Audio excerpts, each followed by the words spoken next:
And we're live. Welcome. Welcome to the Secret Cocktail, where we talk everything healthcare school startup, healthcare school growth, and healthcare school ownership. I am the owner and founder of the Secret Cocktail. My name is Victoria Randall. Welcome. This evening, we are going to be talking about how to start a phlebotomy school. So those of you who've been following for a while may be very well versed in the fact that we talk about everything CNA, but a few years ago, we have added on some offerings. We now offer CNA, phlebotomy, medical assistant, as well as patient care tech. So tonight, we're going to be talking about how to start a phlebotomy program. Now, remember, as you're watching this live stream, if you decide, you know what? I think I want to start a phlebotomy school. Guess what? We can help you. So I'll talk to you about that at the very end of the presentation, about how we can help you and how you can get a school started, or at least a program started. All right, so I hate this, and I just remembered this is why I usually don't go live on YouTube, is because you can't screen share here. Sucks. You cannot screen share. So what I'll do is I'll try my best to kind of paint a picture. If you're a visual person like me, painting a picture is very helpful. But if not, then get your notepad out and start writing down notes as we go through. And I really explain to you what you need to do. We have Stephanie here. Hey, Stephanie. As a matter of fact, I love to give state-specific information. So as I'm talking, if anyone is here from a specific state, please let me know your state so I can add any extra information about your state. I would love to do that. Hey there. Hey, Tamika. Good to see you. All right. Oh, Texas. We got Texas here. Hey there. Professional Allied Health. I know where you are. All right, starting a phlebotomy program. So if you've already been through the process of starting a CNA school, or if you haven't, this may still be a new venture for you. Many CNA schools need Department of Higher Education approval, but some CNA schools do not. So one thing you need to know about phlebotomy school is no matter where you are, you have to have Department of Higher Education permission. Let's see. Hey there, Miss McDaniels. We have the Turning Point. Hey, Cindy. And Lisa. Hey there, Lisa from Florida. Yeah, as you guys come on in, please let me know what state you're in so I can chat in. And I'm watching your chat, so if you have questions, please place them there. I'll be happy to answer. So today, what are we going to talk about? We're going to talk about how do you get approved, what body you need to get approved through. We're going to talk about how you can align yourself with a professional organization so your students can get tested. We're going to talk a little bit about the length of a program, how long the program should be, what type of course content you should be teaching, and more importantly, who can teach this course? That is a question we get a lot, so we'll talk about that as well. If there's any other questions, Gary, Indiana, I'm from Fort Wayne. If there's any other questions that you want to make sure that I talk about, please, again, put it in the chat. So we're going to start first with the body of authority. So who is responsible for giving you permission or the authority to teach a phlebotomy program? This is going to be the Department of Higher Ed. Now, when I say the Department of Higher Education, let me be very clear. In every state, it has a different name. So this is why I said it's important for me to know what state you guys are in. I see someone's in Florida. That is the Department of Higher Ed, also known as the CIE. I saw someone in Texas. That is the Texas Workforce Commission. If anyone is here from Louisiana, it's called the Board of Regents. Some states call it a private vocational school. Some call it a post-secondary school. Some people call it a career educational school. Some states call it an occupational school. They have all these little names. But at the end of the day, what you need to know is you're not a community college. Okay, you're not going to be a community college and you're not going to be a university because this is a non-degree granting program. It's a certificate program. So you're going to be basically a private school. So you want to get in contact with your state's Department of Higher Education and determine what the process is to become a private school. Now, if you say, Victoria, I have no idea who my state's Department of Higher Education is, guess what? We have every state's requirements on our website. So if you have already or have not been to our website, that is the link right there. That is the link for all the state's processes. So when you go there, you'll see your state, and then under it, it should say, like I said, Higher Education Commission or Department of Higher Ed or Board of Regents or something like that. Proprietary school, that is the body you'll go through. Now, this application process is rigorous. I'm not going to act like it's not. It's a very rigorous process, but we'll get into that in just a moment. Any questions about who you get approval through before I move on? And for those of you that are here, I see a lot of our friends who would normally be here. Oh, hey, Ms. Beard. They're not here. So you guys share this. If you don't mind, click the share button and share on your social media so that people can get this information. And also take a moment and like if you feel this information is helpful for you. All right, so now we're going to move on to who can actually, like, who are you aligning with? Who's the certifying body? So you're going to get approval to operate this program, and you're going to do it with the Department of Higher Education. However, you need to align yourself with a certifying body. Now, it's different than CNA, because with CNA, it's the Department of Health or the Board of Nursing, depending on your state, that oversees the CNA program. But guess what? For phlebotomy, there is no other entity that's overseeing the program, which is always mind-blowing to me, because here CNA education is federally regulated, but yet phlebotomy, we're sticking a whole needle in someone's arm and extracting blood, and there's no governmental body that is overseeing that. Blows my mind. However, there are some bodies that certify or that you would align with for students to get their certification through. That's how I would want to put it. You're going to align with an organization for your students to be able to certify or get certified. I just put them all in the chat. So these are, I went over my, okay, let me stop there. These are some of the bodies that you can go through to get approval for, or align with rather. It's not that you're getting approval through them to operate your program. You are aligning with them for students to go and test. Let's see. Can you also talk about if we should get accredited? Yes, that's a good question. Thank you for that, Lisa. I will talk about that. Hey, April from PA. PA, that's a hard state also. And then Alabama. I can't remember what the name of the thing is from Alabama, but again, you can click on the link and it's the Alabama Community College System. That's what it is, which is weird. But anyway, but you go through the private division for them. So, all these organizations that I just put in the chat, the NHA, the NPS, all of those, the American Society for Clinical Pathology, the Society of Phlebotomy Technicians, all these are independent companies that certify phlebotomists. There's a good 9, 10, or 15 of them. What you want to do is you want to vet each one of these out, and you want to determine which one you want to align your program with. Now, some of these will pigeonhole you. Like if you utilize them to certify your students through, then you have to become an instructor through them. You have to buy their curriculum. You have to buy their book. You have to do everything the way they want. Of course, that's extra stream of revenue for them, so I'm not mad at them, but you have to do everything through them in order to move forward with your program, and you don't have a lot of autonomy. Now, this is good for the person who doesn't know what they're doing. Like, you have no idea what you're doing anyway, so yeah, give it to me. Give me the book. Give me the curriculum. Tell me how to instruct. Like, I need to know these things. Then you would want to go through like an NPS, right? But if you're kind of like, no, I'm good, I don't want to be pigeonholed, I want to teach the curriculum, I want to teach it, and I already know how to teach, or I already know how to draw blood, or whatever the situation may be, then you may want to go with like an NHA. We personally, at my school, I own a school called Hero Institute, located in Marietta, Georgia, and we actually go through NHA.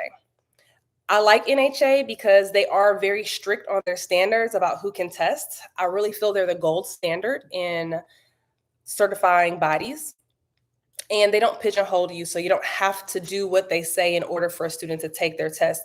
As long as your program is approved, and as long as you have given your students the ability to, I think it's like 30 sticks and 10 capillary punctures, then they can sit for the exam. Anyway, there's a whole bunch of different things you would need to know. You can look into NHA or any of these and find out which one is good for you. But at the end of the day, you don't have to get approved by any other body to operate a phlebotomy program. Now, now I will say this. Sorry, I was laughing at you, Ms. Duncan. I do want to say this. You guys are going to see programs that operate these kind of mobile phlebotomy clinics, like, oh, I'm going to go teach phlebotomy over here in Pennsylvania today, and then I'm going to go teach it in Arizona tomorrow. Has anyone seen that? Raise your hand. This kind of 2 or 3 day phlebotomy thing where students learn real quick how to become a phlebotomist. It's like a mobile phlebotomy course. Anybody seen that?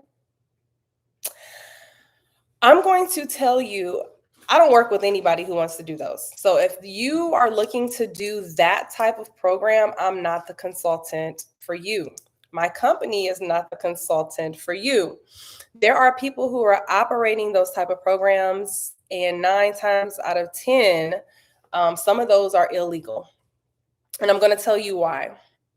We have one of those 3 days in my city. Oof. Okay. So the 3 days are really CEU classes. They're supposed to be designed as CEU classes, which is continuing education units for medical professionals, right? So if I already have some type of medical professional degree or certification, now I'm just learning this skill or I'm freshening up, right? It is not meant for the person that has no medical knowledge at all and is getting ready to go into this profession for the first time. There's no way you can teach someone anatomy and physiology, infection control, bloodborne pathogen information, how to clean blood spills. I mean, I can go on and on. How to choose which tube, how to choose the pathophysiology of the cardiovascular system, how to choose which vein, what tube to choose in which order, what test. I can go on and on. There's no way you're teaching anybody that in 3 days. I'm sorry, you're not. So those programs are meant for people who already know infection control, who anatomy and physiology, who already know all these basic elements. So all they really do need to know is how to actually draw blood, right? They just need to know that part. Then maybe. So those programs that you guys are seeing that are doing that, please don't do those. Do not do those. You can get those. What happens with those kind of programs is you get them exempt. And because it's a CEU, so you get those exempt from whatever your Department of Higher Education body is, because you're proving it's just a CEU. You get it exempt, and then you could potentially run those types of programs. But I'm gonna tell you now, a lot of these people are running those programs, and they're not even exempt. They just heard somebody else say that this is what you do, and this is how you do it, and they ran along with it. And I'm talking about, I see nurses with a RN license behind their name doing this. This is illegal. And if they're caught or snitched on, they will get in trouble. I don't want that for any of you. Okay.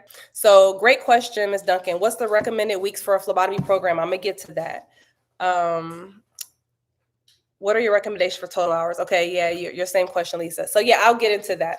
But let me make sure I go in order here so I don't miss anything. So my goal is to help you understand that there are 2 types of phlebotomy programs. There's the CEU, which we just discussed, but then there's an actual phlebotomy program where the person is learning everything they need to become a phlebotomist. So your question, well, how long should this course take? I'm gonna tell you right now, whenever you talk to me, I'm never gonna tell you how many weeks a program should be. I don't do that here. I talk about how many hours a program should be, because that's what matters. And let me tell you why. I say the program should be anywhere between 120 to 200 hours for a phlebotomy program. I have seen some out here that are 60 hours, 90 hours. It really should be. And I'm telling you, it's even hard to get everything in 120 hours.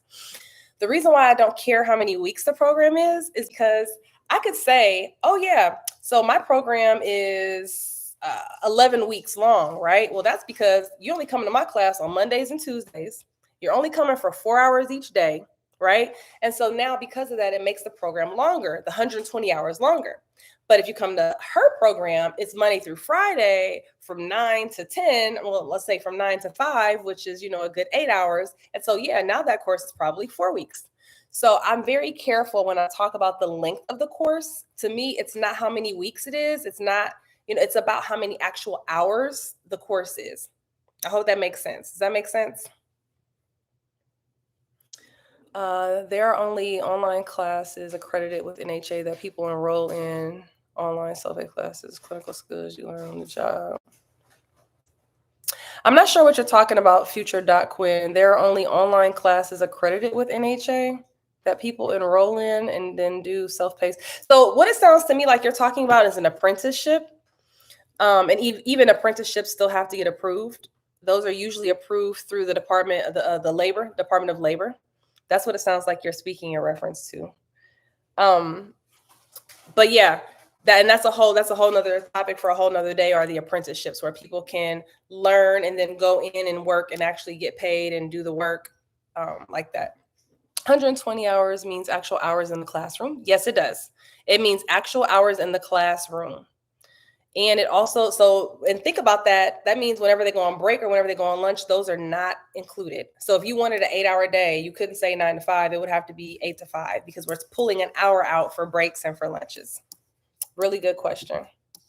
Next topic of discussion. So that my recommendation is 120 hours to 200. There is nowhere that tells you how long the program has to be. Nowhere. Some states will give you a hard time. Some states will not because they're not knowledgeable. Think about this. People who are approving your program, they're not medical. At the Department of Higher Education level, those people who are approving programs, they're approving CDL programs, cosmetology, massage therapy, phlebotomy, medical assistants, HVAC. They don't know the ins and outs of all these different things. Sometimes the Department of Higher Education will hire a consultant to come in and overlook and give recommendations, but not all states do that. So you have to remember that even though we're thinking with a medical brain, the person who's looking at your application probably doesn't have one. So that's really important for you to think about also. Great question. So Lisa Loyal Heart Staffing is asking me about the clinical aspect. Thank you. Now, in most states, and this cannot be a blanket statement, but this is a conversation to have when you contact the Department of Higher Education. My recommendation is 120 hours, 40 of clinical, 80 of class/lab. That's my recommendation. No one says you have to do it like that. With regards to the lab, I'll use Georgia, for example. So Georgia has not required anyone for the hands-on portion. They did not require anyone in the state of Georgia to go do clinicals at an actual facility. You could get your hands-on experience in the lab at the school. So in other words, it would be like 80 hours of didactic and then 40 hours of lab. You never had to take them to clinical unless you wanted to, unless you could find a clinical contract.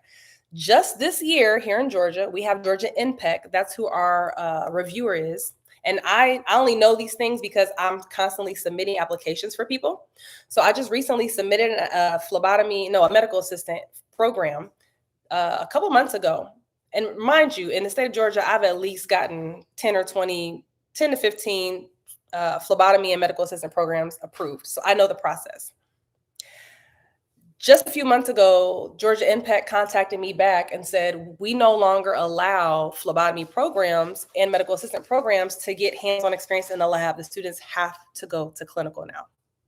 That was a big change. And it was not changed in the regulations, by the way.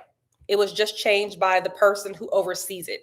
So I want you guys to know that when you read the regulations, sometimes there's a lot of subjectivity that changes just like that based upon the person looking at the application. There's 20 people. I may feel like it, she may not. You could contest it if you want to. The more you ruffle their feathers, the more unlikely they are to approve your application. So I would just roll with the punches. So to answer your question, if you're getting ready to submit an application and you want to know, like, do I have to have actual clinical hours or not? Just ask them. Say, hey, my students are going to get a lot of hands-on experience in the lab. Is that okay? Or do you want them to go to clinical? Just simply ask them and they'll let you know. Or you can work with us and we can work through all that types of stuff. Like, we know all the questions to ask and all the things to work through as we're getting the application prepared. Hey, April. So Miss Beard, you said phlebotomy is 165. Is that what you have, or is that what you're saying the state of Florida is requiring? And then April, I don't know what you mean by is that separate within the hours. I think so 120 hours, 40 of clinical, 80 of class and lab is how I would break them down personally. But there's no rhyme or reason. You could have 48 of clinical, and whatever it is on the other end, you can move them around. All right. Really good discussion. You guys got great questions. Okay, course content, because I think I've answered all the questions so far. Course content would be, before I tell you course content, you know what? Just choose a book. Choose a book. The book's going to tell you what the course content needs to be, and choose a body who you're going to get approved through for your students to test. That's where the information comes from. So for example, NHA on their website tells you all the things that they're going to test for on the national exam. So what you can do is find a book that aligns with all those things so that you can make sure you teach it. So there is some matchmaking that has to occur there. There are quite a few books. If you guys want to know about the different books, I can put a few books in the chat real quick. I'm going to say this. Hartman has a phlebotomy book. It's very affordable, but it's subpar. And I'm saying that because I've taught with it. We align with NHA. NHA goes deep, and there's a lot of stuff that's not in this Hartman phlebotomy book. A lot of stuff that's not in it. But you can supplement, right? So this book is, I think, like, let me look. I just put it in the chat. But this book isn't even $30. Yeah, it's $24. It's a very cheap book. So I don't mind.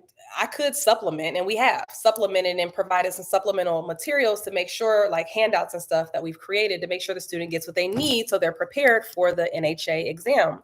However, there are some books that are way more robust, right? So Evolve has a book for phlebotomy. It's called The Fundamentals of Phlebotomy.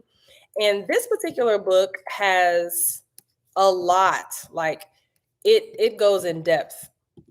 But guess what? This book also costs a grip. So I recognize that sometimes for people, what your cost is, in order to keep your cost point at a certain place, you're very conscious of that when it comes to the book. So I think, for instance, the phlebotomy book, let's see, that's just the workbook. Yeah, and that's another thing. And then it comes with a workbook. The workbook is just as much as the book. The book is like $80 and the workbook is like $75 or something. Whereas with Hartman, I think the book is only $24 and the workbook is like $11. So we're talking about a big difference here. I went ahead and put Evolve in there too. But Evolve is a darn good book. The only problem with Evolve is that their customer service sucks. It sucks. And it's hard to get in and get the instructor resources. Whereas Hartman, the book is subpar, but their customer service is on point. They give you access to everything like this. I don't know. It's a hard one, y'all. I can't tell you which way to go. There are a lot of books out there. These are just two that I'm mentioning, but there's a lot of them. Let me see. I saw some questions come up. Okay, thank you, Ms. Beard. She says the state of Florida, the CIE wants your program to be 165. Thank you for the phlebotomy. And that's why I said somewhere between 120 and 200. I haven't seen programs over 200, but somewhere in between there. Hey, Caroline from New York. So yeah, I just answered your question about the book. I put that in there. Yeah, Evolve. She said Evolve has a lot of online support, but they're slow. I just have not had a good experience with Evolve on multiple occasions. I'm trying to get someone on the phone, or you're right, like I can't get anybody on the phone. It's kind of hard to penetrate through, but once you like find out who your rep is, then you're good. It's just getting there to find out who your rep is. Each state has a rep. All right. So anyway, so course content. So what should you be choosing? Again, look at who you want to align with, NHA, NPS, Society for Phlebotomists, whatever, and see what's going to be on their test. Choose a book that aligns with that. So for instance, we go with NHA. I'm going to actually change to the Evolve book. We've been teaching for a year now out of the Hartman book. It works, but I don't know. I'm okay with paying the extra, and my course price is just going to have to go up. And now I'm in a position where we're going to be able to afford that because we now are going to be able to get WIOA funding. You got to play the game. You got to play the game. Anyway, so what do they need to learn? They need to learn basic anatomy and physiology. They need, and we're not talking about just heart. These people still need to understand and learn about kidneys. They need to learn and understand about the lungs and all of that. Then they need to learn about the different types of tests. They need to learn about blood drawing techniques, how to collect specimens. And we're not just talking about blood. Phlebotomists actually learn how to collect stool specimens, urine specimens, sputum specimens, all of that. They even teach them how to get fingernail clippings, okay? They also teach them how to do point of care testing. So they may be responsible for doing a COVID test, a flu test, a strep test. So there's a lot that's involved with phlebotomists that you're going to be teaching them. And I think that's one of the reasons why I love teaching it so much.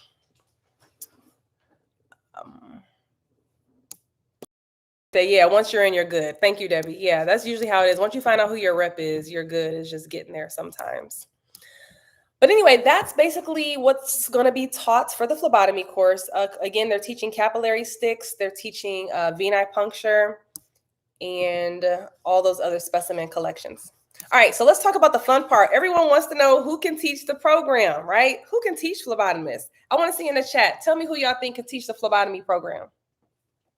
Who can teach the phlebotomy program? Let's guess. All right, we got an RN. Bingo. Who else? A nurse, an RN. Let's think outside the box. Paramedic. Someone said anyone. No, not quite. Yes, phlebotomist. So phlebotomists, LPN, medical assistants, paramedics, y'all are on it. Yes. All those people can teach the phlebotomy program because they all have been trained, even patient care techs. Even a patient care tech. You know what? Don't do that to Florida. Don't do Florida. Don't do Florida like that. At least I wasn't ready. But yeah, so anyone who has basically learned how to draw blood can teach this course. Now, I will say this. It has to do with each state determines how much experience they have to have, right? So like in Georgia, they have to have at least 2 years of experience. Or in another state, I can't remember, I want to say it was like Massachusetts, they had to have 5. So it really depends on the Department of Higher Education. They will put stipulations on how much experience any instructor has to have in order to teach any type of certificate course. Because remember, they're not just thinking about medical, they're thinking about everything. So check with your state to find out how many hours. But yes, pretty much anyone who can draw blood can teach this course. Now, why am I telling you this? I'm all about helping you save money. Yes, you can hire an RN to come and teach your phlebotomy program. Good for you. But everybody don't got it like that. Okay. So rather than trying to pay an RN who may want 30 or 40 bucks, you can hire a phlebotomist to teach your course. And then you may be paying $18 or $20, right? So when we're thinking from a business perspective, we're trying to figure out where can we cut costs but still give quality. So I want you to think about that. Are these online schools legit that have self-paced phlebotomy courses, no labs, clinicals required? No, they are not legit. They're not. I'm sorry. They're not. And unfortunately, they're out there and they continue to make money because no one tells on them. And no one knows to tell on them. They're just so happy that they found a cheap option and they pay for it and they use it. And then they realize they got abused. And then they come to my school asking me, can I help them get certified and just let them do the hands-on part as opposed to taking class? And guess what I tell them? Sorry, you have to take the whole course. And that's what I want you to tell them too. Because I'm telling you now, you're going to get people coming to your school with that story. Once you get your phlebotomy school approved, people are going to come to you with that story. I took this course. I took the 3-day course. Now I can't get no job. I did what I did. Can I just come take the test? Can you just show me how to do it and then I take the test? Nope, we don't do that over here. I'm sorry. I am sorry. How do the phlebotomist students get practice after taking a phlebotomy course? So, Caroline, I think you're a little late. So they have to, it's not just after taking the course. Any course is supposed to include hands-on experience. So come back and catch the replay because we definitely talked about that. They have to get hands-on experience, period. And unfortunately, all these schools, a lot of schools are not giving students that experience. So I've had them come to my schools. All right, so you guys did a great job on figuring out who the instructor is. Cool. Next, What type of documents are you going to need to create? So by a show of hands, who's already got a school? Say me. If you already got a school, say me. If you already got a school, you probably already have these things. It's just a matter of you creating them for the phlebotomy program. So, syllabus, course catalog, enrollment form, also known as the student agreement, a program outline. All these things you already have. Now you're just going to, or you may have created, you're just going to create it for the phlebotomy program. What you probably don't have though is curriculum. Okay. And so if you need help with curriculum, let us know. I'm happy to, me and my team are happy to write a curriculum for you based off of whatever book you choose and however many hours you want. We can do that. Just let me know. Also, there's a skills checkoff sheet. You're going to have to make one from scratch. All right. So we will include that in our package with the curriculum. We do put a skills checkoff sheet, so no worries. You also are going to have to tell the state what equipment you're going to have. There's no equipment list. You have to create one. So these are all things you need to think about. I see a few questions that have popped up. What are the rates to hire instructors? I know you need to Google rates in your area, but is there a generic range? It depends on their educational level, as I just mentioned. So I think I just gave the range. You know, it can go anywhere from 18 up to 40, depending on their education. All right. Loyal Heart Staffing. Yeah, let's get started. I'm here to help you. We're having a seminar next month, actually, to start phlebotomy schools.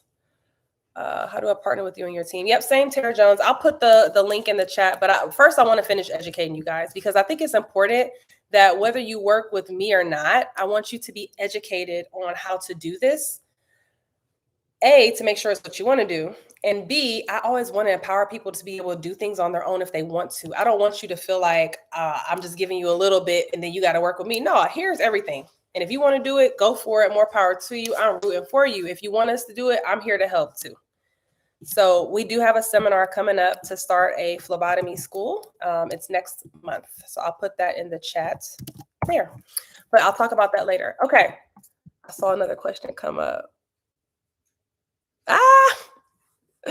Yeah, I'm sorry. We did get it. We did go in on Florida for a minute. I'm sorry. So yeah, you could use Pocket Nurse for some of your supplies. Thank you, Ms. Debbie, for that. Actually, let me tell you something. Who has a lab? Does anyone already have like a lab? If you guys already have a lab, sometimes I get people who already have labs. If you have a lab, you already got all the supplies, and the lab company gives you free needles. They give you all of that stuff. So guess what? You can save a lot of money if you already got an in-house lab.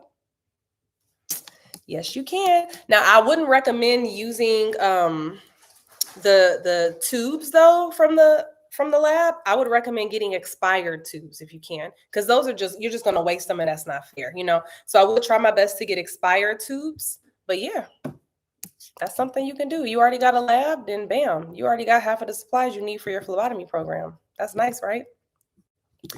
Next, so I just told you all the things that are required. Again, if this is something you want to do, start doing your research. Figure out what skills the student needs to check off on. Think about what equipment you're going to need. Think about those things or reach out, and I'm happy to help. Right now, I'm going to stop and ask if there's any questions about anything I haven't went over. Now's the time. Go ahead and ask. Debbie also asked about a kit for the students. I don't really give a kit. I might give them a PPE kit, especially like if I have a real green class that does have no medical education at all. I will give them a PPE kit to take home so they can practice PPE, donning and doffing at home. That's so important to me.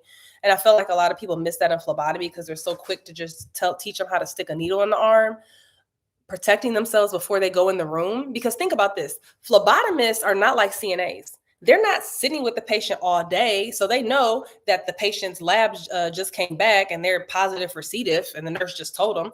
They're not there to see all these things that are going on like a CNA would. A phlebotomist in a hospital setting is just going from room to room to room, right? So I teach my phlebotomists, you got to read the chart before you go in there. You got to look at the diagnoses before you go in there. You got to look at prior lab, find out what's going on before you go in there. Because I need you to not just walk in there butt naked and putting yourself and everybody who you take care of after that day in risk. you need to be well aware of, and you need to don and doff properly. That's a big pet peeve of mine. So please don't just skip over these things thinking a phlebotomist doesn't need them, because they do. Not all phlebotomists are just working in a lab, outpatient setting. There are many phlebotomists who go on to work in the hospital, and I need them to think like all settings, all of them. If you are a nurse, Amazon will let you get a business account. Yes, that's correct. I'm just not a big Amazon fan for my supplies, personally. Especially during the pandemic, I learned real quick that a lot of those companies come and they go, and who you've been ordering from disappears tomorrow, and then their prices change, and then you get a new person and you've budgeted for this price. Now you got to change it. I don't like all that. I just go with a supplier who I work with, and I work with that one supplier all the time. Now, if you find a good supplier on Amazon who doesn't bounce, then that's cool. But I have not personally had a good experience with stuff like that with Amazon, because I don't have time to be shopping for the best price every time I go online to order stuff. I got too much stuff going on for that. I got to know what the price is, and I need to send somebody else to order it for me. I have a CLIA lab. Cool. Going back, the CIE application, do you already have to have a physical address? If not, do you leave that blank? Good question. As I always preach, I'm sorry. Unfortunately, you're going to have a location, but do the application first. Just skip over that second line that asks for the address, and keep going. Because as you keep going, you'll realize that application is going to ask you to make about 200 pages worth of other documents that could take you months to create. So do that first, then come back and put the address on later. Okay. Yes, you are going to need an address in order to get approved formally, but there's so many documents you're going to have to craft and create. That's the last of your worries. Those of you who got a school, am I lying? I'm telling you, I'm listening to this video. If you listen to me, I have just saved you anywhere from $15,000 to $30,000 with that statement alone. Am I lying? I am not lying. So I'm telling you now, don't be in a rush to get a location. That should be your last worry, please. All right. Will you do a live for medical assistant and patient care tech? I can. How much of the phlebotomy class is medical assistant or patient care tech course? How much of the phlebotomy class is MA or patient care tech? I don't know what that means. You mean like if I was doing a medical assistant, how much of the medical assistant would include phlebotomy? We personally kind of break ours up and do it just like I would for a phlebotomy class. I still teach my MAs just like I would have as if they were sitting for the phlebotomy. I do the same thing. My supplier is Pocket Nurse. I use Pocket Nurse, and I use McKesson. I use those two. A lot of phlebotomists are starting point of care labs. I love it. Good for them. Good for them. I'm with anybody with becoming an entrepreneur. Can you submit the application before you have a location up and running? No, you cannot. I mean, you can try, but they're not going to approve you. And then they might, and let me tell you another reason why I don't suggest that. Because they're not going to approve you. And when you submit your application, many states only give you a certain amount of time to answer back any of the things they told you to fix. So let's say you sent in a course catalog, but your refund policy was incorrect. Or like you just said, you don't have an address. They're going to send it back and give you 30 days to fix it, or whatever the state's requirement. Sometimes it's 30 days, sometimes it's 10. It depends on the state. You're not going to find a location, get it zoned, and get a business license, fire inspection all in 30 days. You're not. So it is my recommendation to not do that. Just wait to get just wait until the application is done, get the address at the last minute, slap it on there, send it in. Then you can play around and get it prepped up and get it pretty while they're reviewing the application. But I'm telling you now, you're going to lose a lot of money if you do it the other way around. Roxanne says she ain't lying. I'm not lying. I've had people call me, Victoria, I got a location, and I've been sitting on this location for 4 months now. My rent is $2,500 a month. Do that math. And my application still isn't done because I don't know how to write the curriculum and I don't know how to do the outline. And can you please help me? Well, guess what? It takes us 3 months to do all of that. So now you have to sit and pay another 3 months. So that's 4 or 5 to 7 months of paying $2,500. That's a waste of money. I'm telling you, I'm saving you tens of thousands of dollars in this conversation alone. Please do not do it. Would you do a live on med aid? We don't really do med aid and med tech. I'm sorry. We don't really specialize in that. We specialize in the programs that are a little bit longer and a little bit more robust. I know every state is different, but what is the range you have been seeing for the cost of the training? Yeah, every state is different. Let me say this. I think it's okay to understand what the market is doing, but it's more important to understand what the market is doing under your four walls. And what do I mean by that? For instance, I can look at the market. This phlebotomy program over here is charging $700. This one's charging $1,000, and this one's charging $1,500, right? So that gives me an idea of what to charge. But there's a whole bunch of components we need to be thinking about. The first one is what all is included in their tuition. So if you're only charging $700, I'm sure the books, the uniform, and everything else is not included. I'm pretty positive. The person who's charging $15, they probably have some things included. Why is that important? Because the student's going to have to buy those things anyway.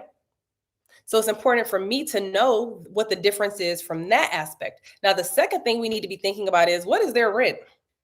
Because just because my rent is $2,500, they could have no rent.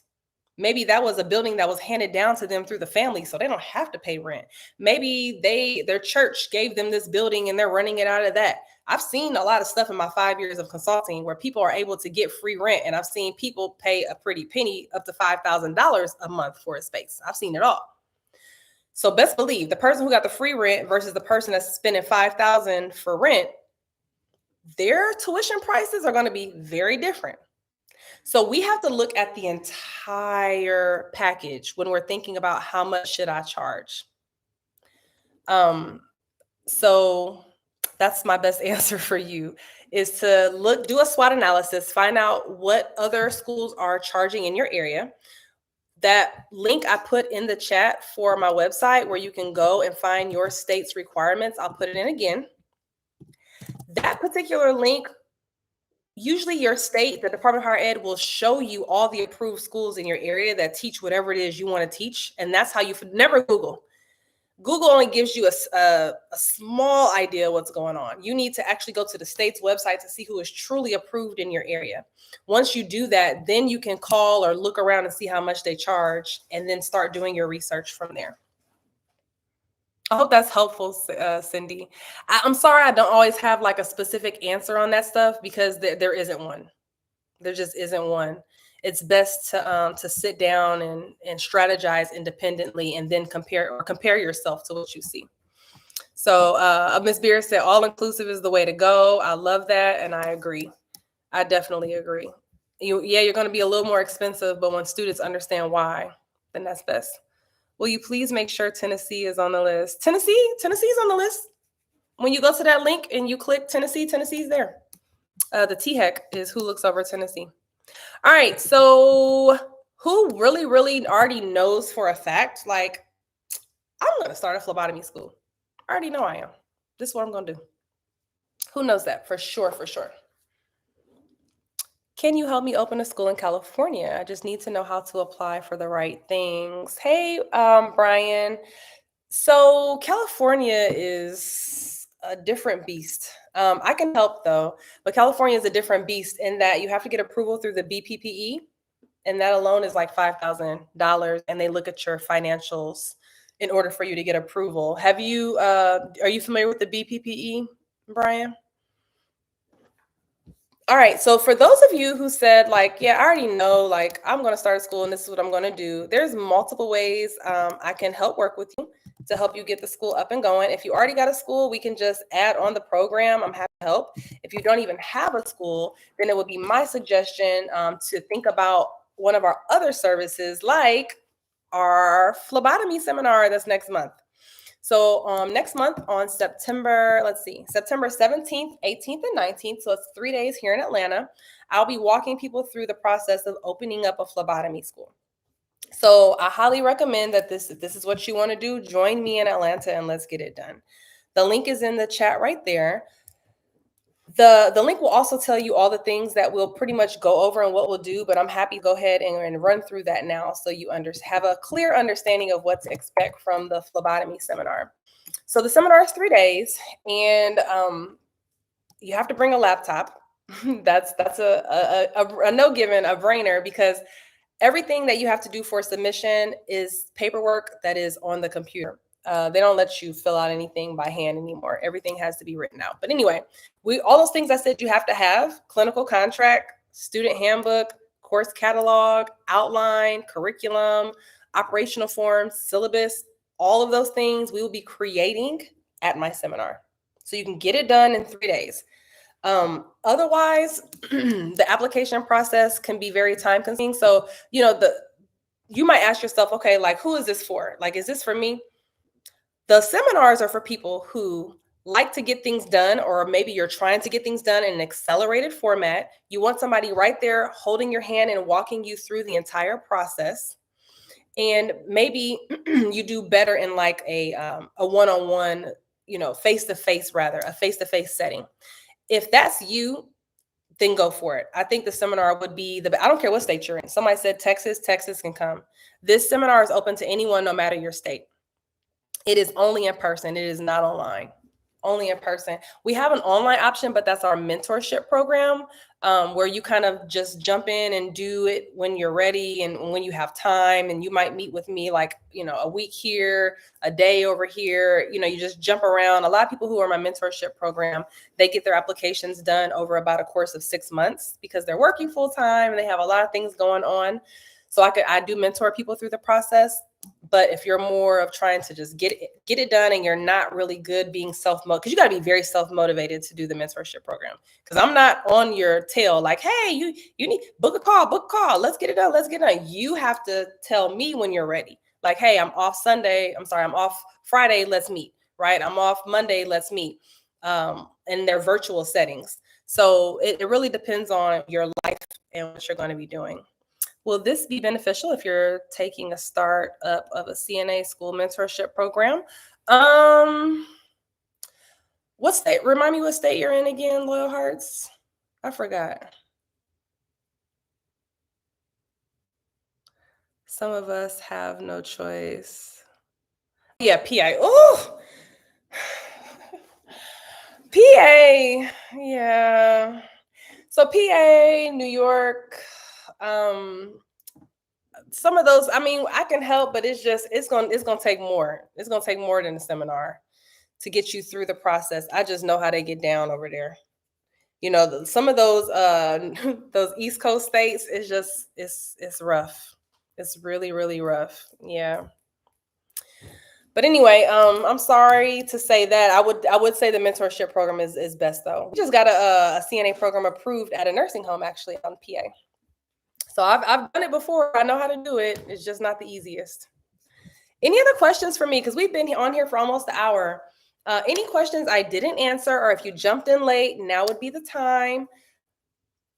If you had a chance to review the link was the link clickable, guys? If you had a chance to review the link to the seminar, let me know if you had any questions. Yeah, Debbie said, we don't want to talk about it. Debbie worked with me in my mentorship program, and she got her school approved in New York in the midst of the pandemic when New York's website wasn't even hardly working. Debbie, you are the MVP. Do you hear me? She worked hard. We worked hard together, but she put in the real legwork to get that school approved in New York. And you did that, Debbie. All right, so medical assistant will definitely be for another day. I can do, if you guys want me to do another live on that, tell me, put in the chat. Yes, live for MA, I'll do one. People are really usually more interested in phlebotomy because it's a shorter course. It's like CNA where it's a little bit shorter and it's cheaper, so it's easier for students to pay for. The MA course is long and it's usually more expensive, and it's harder to get students to pay for that unless you partner with an organization. It's still doable though, but that's the reason why I did phlebotomy, because everyone's been asking me about it. Do you know if Pocket Nurse uses needles so that students can practice blood draws? Yes, they do. They do. They even have, not only do they have needles, but they even have like vials, like little fake vials of medicines for the MAs and stuff. We have an MA program starting Monday, guys. we've been approved forever, but we haven't been able to run our MA program, and it starts tomorrow. And we ordered our students little kits, and so they got these little vials, and they even have those filter needles. They have all of that stuff. It was nice. In the future, yeah, we do EKG now. We just don't really promote it because a lot of people don't want it. But EKG is a part of MA, so we can do that. Both the mentorship and on-site courses are the bomb. Thank you, Ms. Beard. Ms. Beard is another one who went through our mentorship program to get her school in Florida approved. Will this be available for replay? Yes, it will. This is live. As soon as I end it, it'll be available for replay. So please enjoy. Is the BPPE necessary, or it's just a very good thing to have, or can California approve without them? So I think, Brian, you missed that conversation earlier, and you know California don't play. So yes, you have to have the BPPE approval in order to operate your phlebotomy program. The BPPE is the Department of Higher Education in Florida. In Maryland, you have to go through MHEC. Yes, you do. That's correct. You have to go through MHEC only. Thank you, Miss Debbie. I appreciate the love, and I appreciate you. I just want to stop for a moment. All of you who are here that have worked with our organization within the past 5 years to help get your school approved, I just want to take a moment and thank you. Thank you for trusting us. Thank you for trusting me and my team, because sometimes I can't be there and my team is there instead, and you guys trust my team. I thank you for that. Sometimes people think only I can get the job done, but you guys have learned that I have a team of people who are just as competent as I am. Thank you for that, for trusting that. And thank you for always supporting me and showing up and singing my praises to let other people know about the work that we do. That really means a lot to me, and I can't thank you enough. I want to use Pocket Nurse, but was hesitant because of their disclaimer about not using it on live individuals. Yeah, you don't want to use it on live individuals. That's a good point. I use those needles for when I'm working on the mannequin, like the mannequin arm, you know? So that's a really valid point. Thank you so much for bringing that up. That's why I use McKesson. So we have McKesson for the real needles. Thank you. That's a really good point. All right, live for MA, live for MA. Okay, I'll do that. How long is the process in New York to open a CNA school? Woo! Miss Debbie, you want to answer that? When do you go live like this again? I haven't been live in a while, but I'm gonna start back getting live. You guys, the reason why I hadn't been live and I haven't been, we go live a lot on Facebook though, Brian. I don't know if you've been on our Facebook page, but I hadn't been as live on YouTube because of Hero. Hero Institute really took up a lot of my time. But now that Hero's been going for a year now, and I'm starting to be able to get back into doing things with the Secret Cocktail more, so you guys will see me more. I want to do the mentorship program for the school. Oh, that's a good point. So for those of you who may be interested in the mentorship program, I will put the link in the chat now for the mentorship program so you can learn about it, because that is definitely a viable option for you if you're looking to open up a program. So let me put that in the chat. That's for the mentorship program. How do you feel it is to recruit students once you are approved? How hard do you feel? Oh, I'm not going to sit here and act like it's easy, because it's not. It's definitely not easy. You have to be resilient. You have to be consistent, and you have to be creative, and you have to be a major networker. Resilient because people are going to tell you no, and you got to not give a damn and keep going anyway.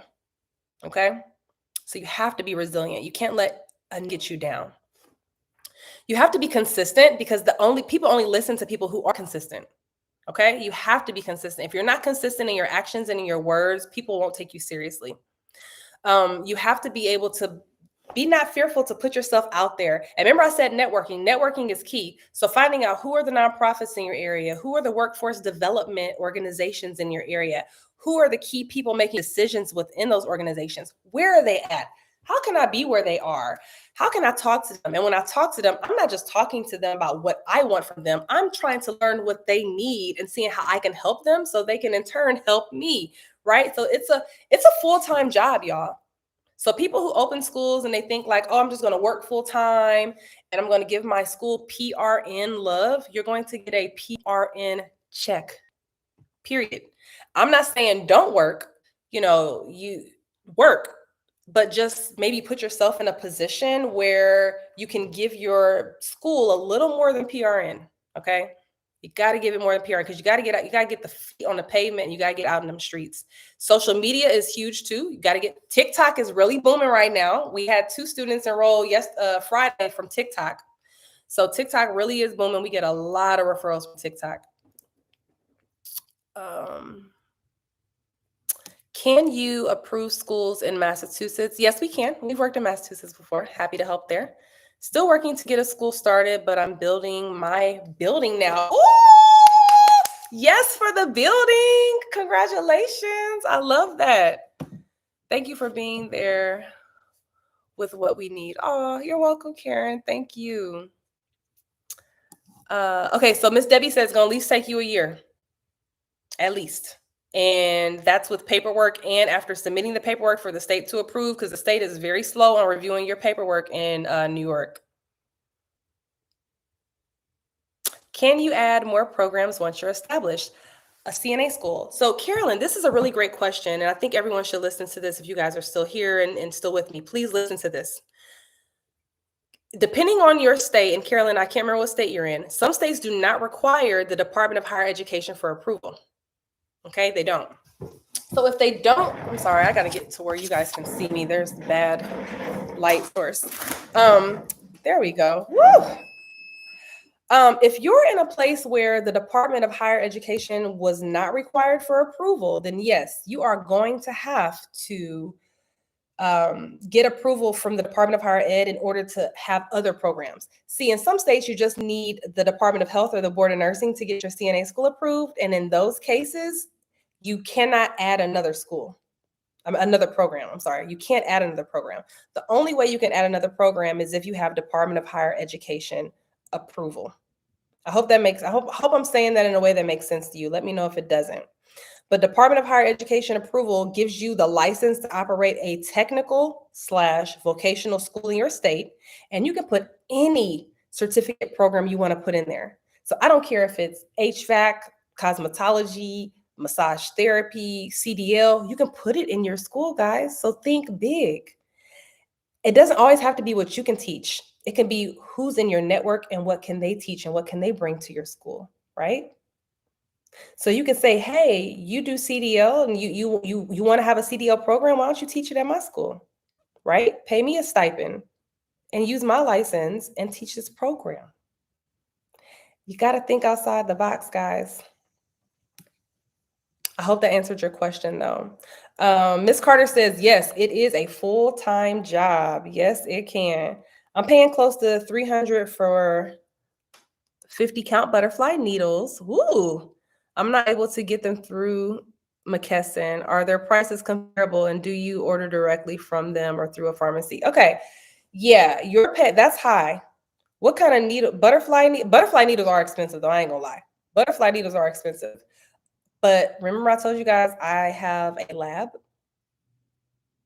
So I just order stuff through the lab. But and I get them for free. But before I did that, I was ordering through McKesson, and I want to know why you can't order through. Maybe I can order through McKesson because I'm a nurse practitioner. I don't figure out why you can't order through McKesson. I don't know why you can't. I think you just have to submit your license. I think even as an RN, you can order through McKesson, and McKesson is probably like half the price. I have to look. Let me sneak over there in my McKesson account and see how much it cost me for butterfly needles the last time I ordered. Let me look real quick because I don't remember. I usually have my team order stuff when it gets low. I don't remember. Do you have a mentorship program to start vocational school in New York? I do, because remember I just helped Miss Debbie. Miss Debbie's in New York. I can. So Department of Education for PA. So I can't have another course there. Yes, you can. Yeah, once you get Department of Higher Education approval through PA for phlebotomy, you can add any other kind of course you want to add. Someone said they're still a little confused. Okay, so think of it this way. Department of Higher Education is giving you a license to operate a private college. Okay? What kind of learning program you want to put in that college is up to you. So you can get approval through the Department of Health to get a CNA. You can get approval through nobody because you don't need it through anybody else to start the phlebotomy. You just submit it to the Department of Health. You can start a CDL school. You can start massage therapy, whatever, as long as it is non-degree granting. It is a certificate granting program. Have you ever opened up an LPN program? I have. We don't consult regularly to do that. One of my very first clients in Virginia hired us. We started a CNA school, a phlebotomy school, and then she wanted me to try my hand at LPN. And me and my team, I put a team together, and we did. We helped her open up an LPN program, and she just graduated her first class of LPNs about 3 months ago. I went down there to Virginia for her graduation. I should have posted that video on here actually. I was very proud of her, but it's not something we like advertise and do normally because that was work. That was work. It was work. Do you have a 3-day seminar in California? Sorry, I got into the live 10 minutes late. So I don't. So right now, everyone travels to Georgia for our seminars.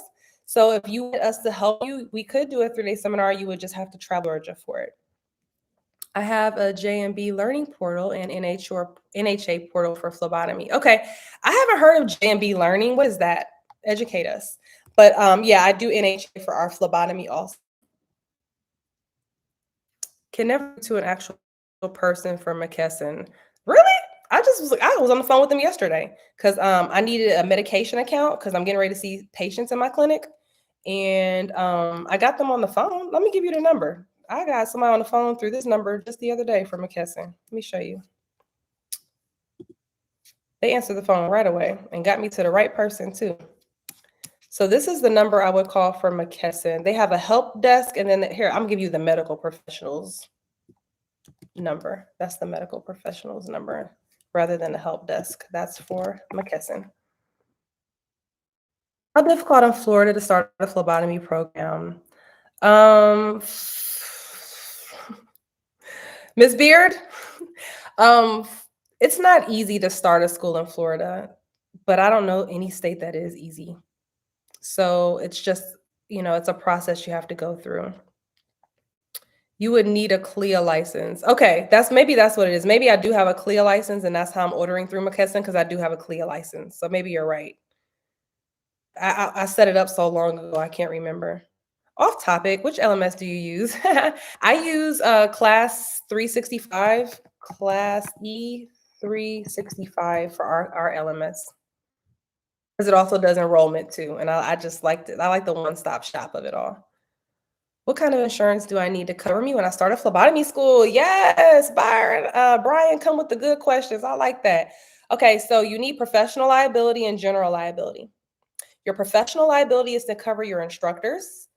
But if you're sending your students to clinical, you want to also get professional liability with a student rider. That's important. Make sure you put a student rider on there to cover your students also in case your students accidentally harm somebody. And you do have to pay per student for the rider.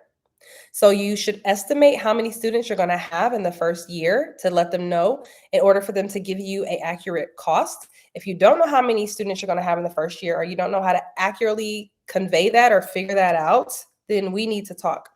Because not one of you should be opening a school and you have no idea how many students you're going to have your first year, and you have no idea how much money you're going to make, and you have no idea what your break-even number is for students. None of you should be. And so if you find yourself or you feel like that's you in that situation right now, then you need to be joining something we do. This right here is the determination package that I just put in the link in the chat. This is for people that are like, yeah, I'm pretty sure I want to do this, but I don't know if it's going to make me money or not. I don't know what all the regulations are. I don't know how much I should charge. Like, you don't know the big things, then you should be doing our determination package. And then once we go through the determination package, whatever service you choose to use, that money will roll over to that. So let's say you decided to do our seminar, the $3,500 would roll over to the seminar. If you decided to do complete project management where we do it for you, the $3,500 would roll over to that. So in all honesty, if this is something you know for a fact you're going to do, the determination package is a good way. It helps you determine if this is the right fit for you before you go all in. Before you start spending $10,000 on equipment, and before you start spending $3,000 on a space. And like, oh, before you start spending all this money, let's figure out if this is for you or not. And that's what that does. So I put the link there. Is that the same as NSO? Yes, it is. Yep, you got it, Mercy. NSO has the student blanket, that's professional liability, and then general liability is for your premises. So if anything happens while someone comes to your premises, slips, falls, I don't know, whatever, you are covered. Can you help me with CLIA? I actually hired somebody to help me with CLIA. So I'm not gonna say it's not that hard because I didn't necessarily do it. I could have did it. I just didn't have time. So I hired somebody to help me with CLIA. I can definitely refer you if you'd like. You can just email me. Our email is info@thesecretcocktail.com. And I'm putting that in the chat for anyone who wants to email me with any questions after this live. How much is your seminar coming up for the phlebotomy? The seminar, the link is in the chat. I'm not going to say the cost because this will age. And 5 years from now, it may not be that cost anymore. And I don't want anyone to try to hold me to that cost. I've learned that in business. So videos age. So I'm going to put the link in the chat again for you. And you can click that link to see the price of the seminar. I try not to say prices on my YouTube because this stuff ages. It's evergreen, but it ages quickly. Yeah, because I have a lab and that's how I order through them. Okay, thank you, Quinn. This is off topic. I'm having trouble getting my Google reviews. Yes, I have a suggestion. I am the queen of Google reviews. You cannot leave my services until you have given me one. And so everyone gives me a Google review. And this is how I do it. You have classes, right? You have school classes? What kind of business? I need to know when they're, is it classes we're talking about or is this a different type of business? For my students, for my school, this is good information for everyone, I guess. On the last day of class, I make everyone get their phone out and I make them scan. I have a QR code at my school and everyone scans our Google review link.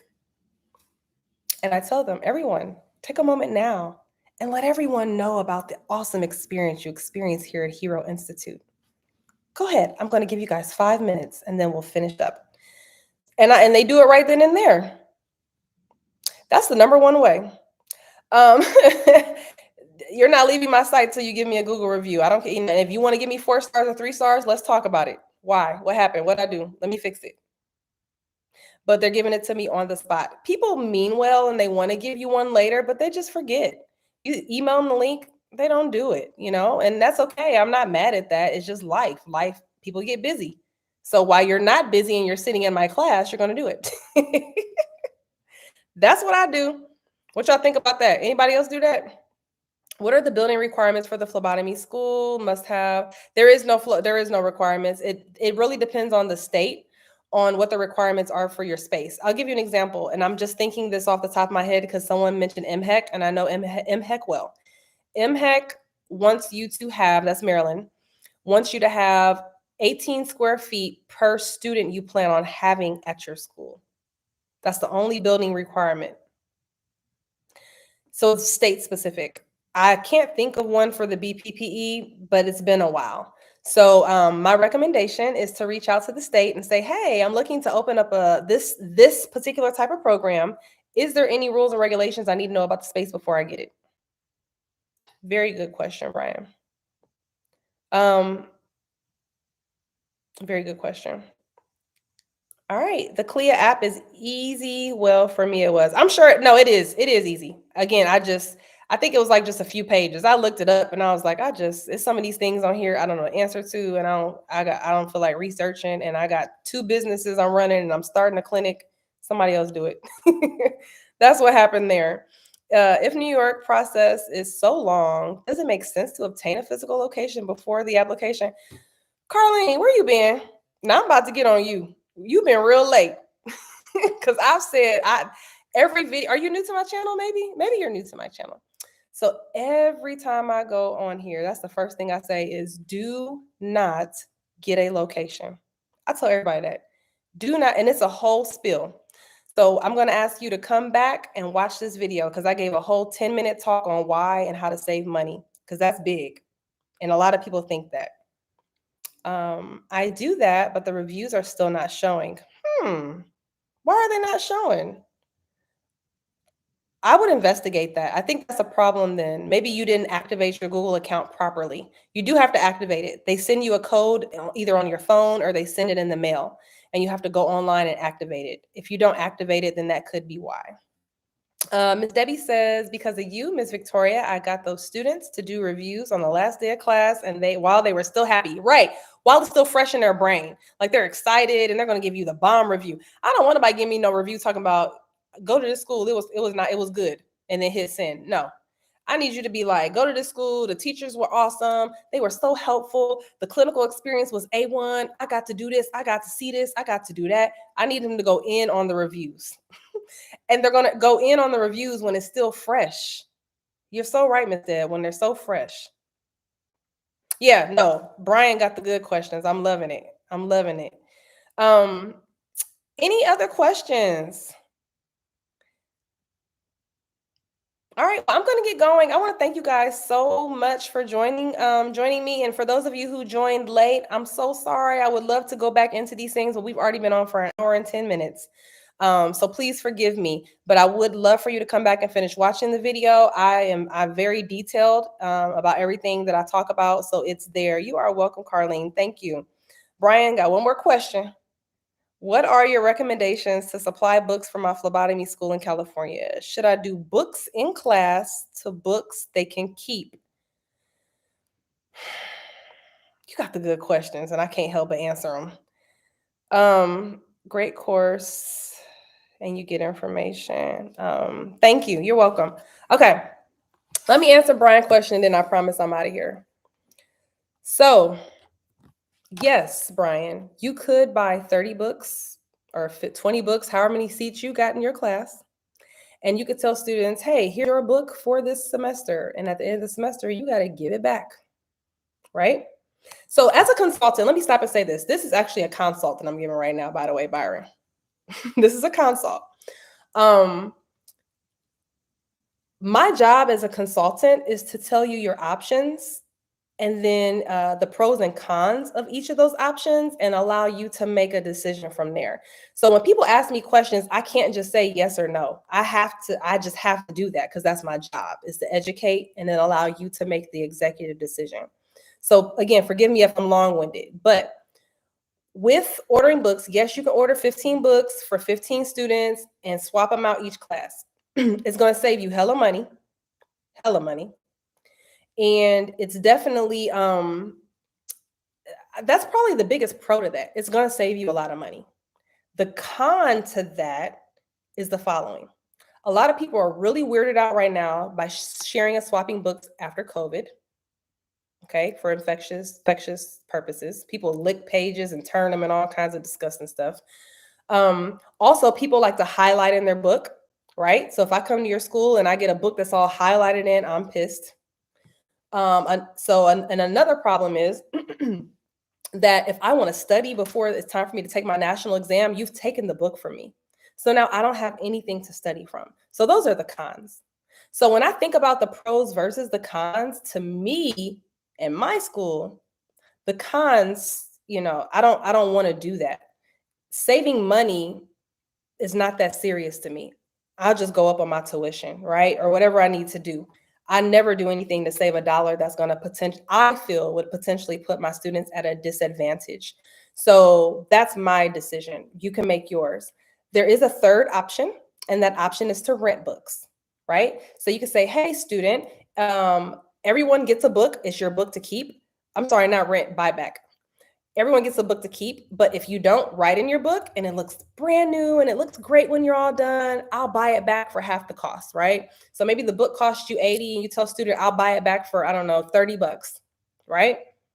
And then allow that student to make that decision. So if they want to sell their book back and get 30 bucks, or if they want to keep their book because they want to study and they want to refer to it later as a professional. I'm a nurse practitioner. I've been out of nurse practitioner school for years. I still reference my books. As a professional, I like that. So it just depends. Then you put the power back in the student's hands. So those will be my 3 options for you. I hope that's helpful. And if it was helpful, you can go ahead and give me some thank you love on my YouTube channel. All you guys can. You can click thank you and send me $1 or 2. I've been on here for an hour and 15 minutes with you guys. I love this though. I love interacting. Let's see. Next question. Okay. Someone said BPSS will let you know when you start looking for a location. Thank you, Charlie. Thank you. All right. Oh my God. MA in Florida is 1,300 hours with 200 hours of practicum. Yeah.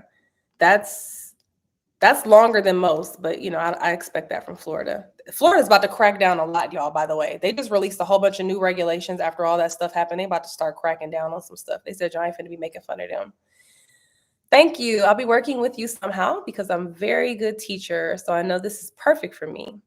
Can make the seminar out there, but I'm hoping I can still work with you. Oh, you can't make. I think that's what you were saying. You can't make. Yeah, no, I'm happy to work with you too. Please take down the email and just shoot me an email. We could even book a call. For those of you who you just like to click and get stuff done, you guys can go ahead and just book a free call with me or my staff.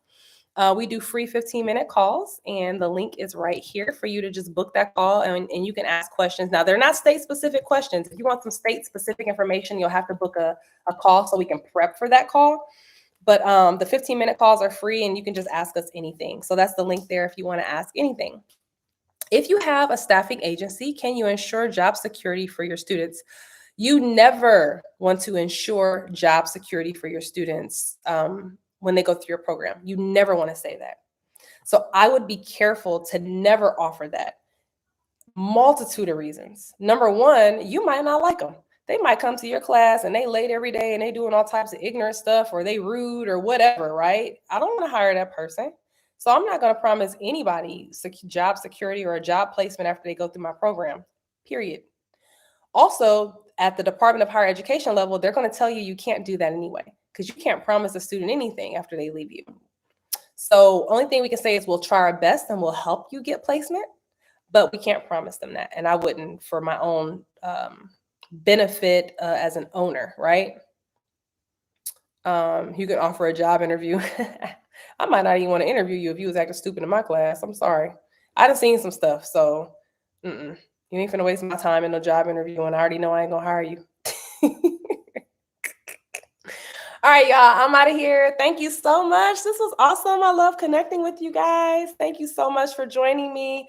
I'm going to be doing another one. I'll find a date for the medical assistant, but I am doing another one in about a week or two for the determination package to really understand the things you need to be determining, like how to determine whether or not opening a school is for you. And so I'll do that, and we'll talk about the determination package, and if you want to use it, how you can. So, but I'll leave this with, again, if you want to do the seminar, it's next month, meet me. If not, next month doesn't work for you, we do seminars once a month, but we're already booked out till January. Okay. So September just happened to be open, but we're booked October and so on. So we're booked until January. But you can see all of our dates on our website, thesecretcocktail.com. Any and everything you need is pretty much there. We have a blog that answers questions on how-tos, and this YouTube channel has a lot of how-tos. Consume the information that's there for you for free, and let me know how I can help you. All right. Thank you so much. I appreciate it. Thanks for all the love. You guys have a good night. Bye.